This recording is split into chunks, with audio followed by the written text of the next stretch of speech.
In April last year, Eminem tweeted this photo to his 30 million followers, his 12-year sobriety token. Clean dozen in the books. I'm not afraid. It's been a long ride for the hip-hop superstar, from the lowest lows to the most unimaginable levels of success, and then all the way down again. You're going to learn all about Eminem's story in today's video, as well as how he sobered up. And I'll also tell you which music megastar checks up on Eminem regularly to make sure that he stays on the straight and narrow. Make sure to stay tuned. And guys, if you want to get access to a free video training that shows you how to apply first principles thinking to control your drinking without AA and willpower and rehabs, then make sure to click the link in the description. In that training video, I'm going to be explaining some of the major mistakes that people make when it comes to stopping drinking, as well as the 2 phases of becoming sober clear. You definitely don't want to miss that training video, so make sure to check that out after watching this one. Link is in the description. So, Eminem is undoubtedly the most successful rapper of all time. Actually, he is one of the most successful music artists of all time.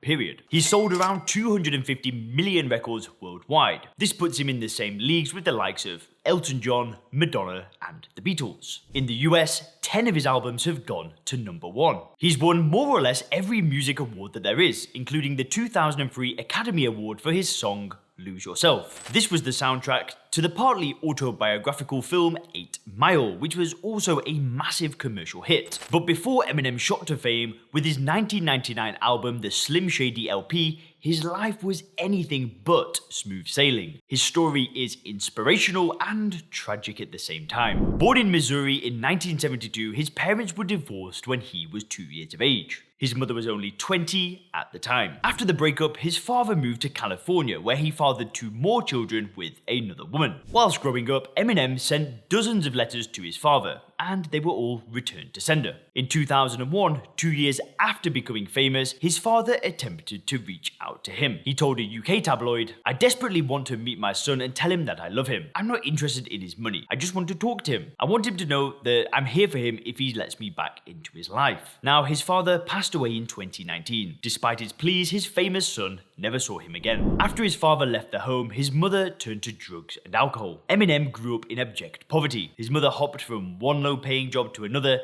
and the 2 of them spent years moving back and forth between Missouri and Michigan. Eminem claims that his mother was using heroin at the time, something which she strongly denied. He also claims she abused Valium, which she allegedly put in his food to get him to sleep. After Eminem became famous, he often criticized and ridiculed his mother in his songs. She filed a lawsuit against him in 1999. She asked for $10 million in damages for slander. Out of the $10 million, she ended up with $25,000, 23 of which went to her lawyer. Back to Eminem's childhood years. Due to constantly moving schools, he often ended up being bullied. In his own words, "I was beat up in the bathrooms, in the hallways, shoved in the lockers, for the most part for being the new kid." Predictably, he became a loner as a teenager and turned to rap for solace. His first album in 1996 was a complete flop, but it was his 1999 album, The Slim Shady LP, that turned him into an overnight superstar. Over the next 3 years, he released 2 more massively selling albums, establishing himself as the most influential musician in the world. But hidden behind all of this success and money was a very different story, one of depression,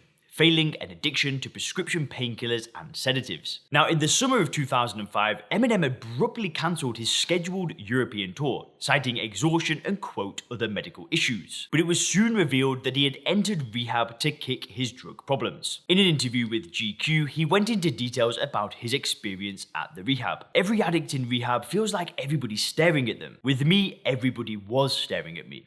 I could never be comfortable. There were people there that treated me normally, and then there were a bunch of idiots who aren't even concentrating on their own sobriety because they're so worried about mine. They were stealing my hats, my books, it was chaos. Everything was drama in there. And at the time, I didn't really want to get clean. Everybody else wanted me to. And anyone will tell you that if you're not ready, nothing is going to change you. Now, it didn't take long after rehab for him to relapse again. In 2006, his close friend and collaborator, rapper Proof, was shot and killed outside of a Detroit nightclub. This devastated the famous singer, sending him even deeper into depression. Alongside the drug abuse, his health was also failing. Eminem became a recluse in his Michigan mansion, binging on takeaway every single day. His weight shot up to 230 pounds at only 5'8". In an interview with Rolling Stones magazine, he opened up about his weight problems. He said, "I got up to between 220 and 230, about 80 pounds heavier than I am now. I was going to McDonald's and Taco Bell every day. I got so heavy that people started to not recognize me. I remember being somewhere and overhearing these kids talking. One of them said, 'That's Eminem.' And then the other said,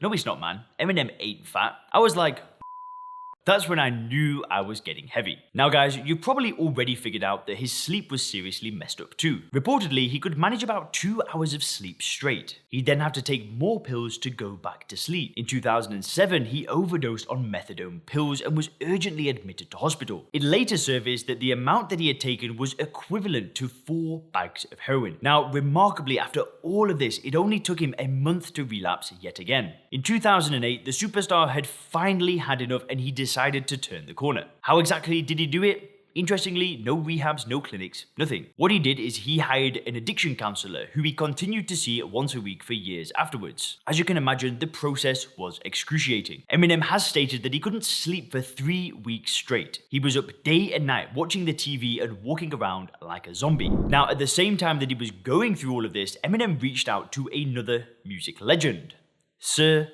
Elton John. With 3 decades of sobriety under his belt, Elton John was the best friend and mentor Eminem could have hoped for. The two first met in 2001 and developed a close bond that has lasted decades. Elton John would call Eminem weekly and support him on the path to recovery. To fill in the space previously taken by the pills, Eminem developed a new addiction, a far healthier one this time: exercise. He reportedly ran 17 miles a day on the treadmill, 8.5 in the morning before hitting the studio and another 8.5 in the evening. His weight went down to 149 pounds, which is what he walks around at to this day. Though he has made a full recovery from addiction, the superstar says that the years of drug abuse have taken their toll. He blames the sleeping pill Ambien in particular for wiping out long stretches of his memory. Nowadays, Eminem spends his time between his 2 Michigan mansions. He's now a very private person, so not much information leaks out about his personal life. And there's also no information on any upcoming album release. Hope you enjoyed this video, guys. Have a great day.